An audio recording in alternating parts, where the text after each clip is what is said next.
Chandonpokpi Chingyapat ki LOUPHAM sing LOUPHAM YANABA LEINGAK security force THARAKLABASU Kuki LALHOUBA SHINGNA LEPPA LEITANA LOUPHAM SHINGDA NONGMEI KAPSHILLAKPADAGI LOUPHAM YADANA LEIRE HAINA KHUNJA SHINGNA TOMTV da PENDABA PHONGDORAKLI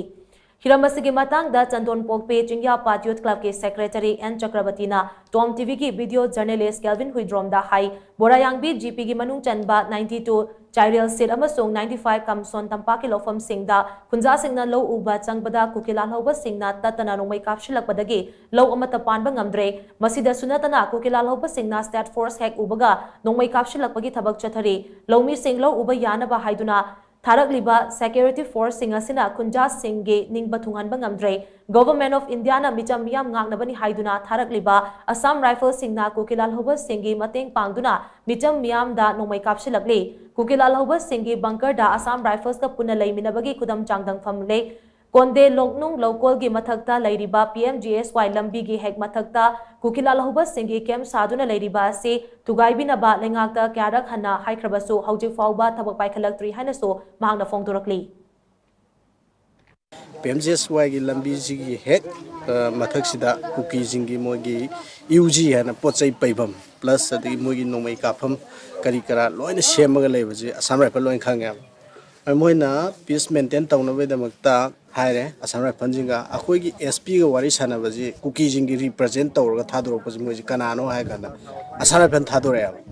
Assam Rifle jina tawraga moina thabak khuding maksi Assam Rifle gi mateng na hai tare Kuki jina yamna boss oina thabak tawe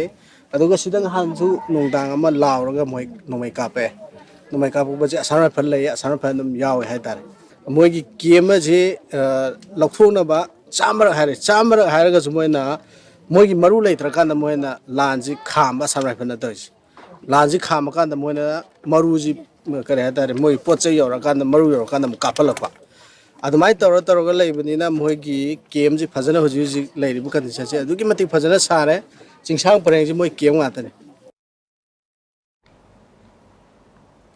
Kulasigi Khunja Ningthozam Tombi Kaubi amana phongdorakpada lengangna THARAKLIBA state force asina lobukta satuna low panabagi pangal leite Kuki LALHOUBA Shingna LANDARAKLABASU safagadaba mafamda leibagi kudong chabasu leite nungtilgi matamda nupi angang sing yumda leirabasu numidangki matamdadi migi yumda tangduna leiri hanadi nupi singsu khulngakpa yaurami adubo Kuki Shingna LEPPA LEITANA LANDARAKPADAGI nupa khaktana khulngakli lengangna matik chaba security force thabirakduna mafam asigi Khunja Shing pungning leitana leiba fanganbiu hainasu mahangna phongdoki Government ki side tagi akoi liripta leijabagi chu matik chana karigumimta haidi thoidu hendona phangbasu leite si government na khara yengchan bidana matik chaba mi khara thada biraga koi sibu awa na tariba mayam jigi matik chana amta hona biu hauji Kuki na landaraga mafang khudimakta akoi leiba ngamda singya tamya da leiriba longsing uba ngamda na leiriba icha isu pikhraba singje mi gi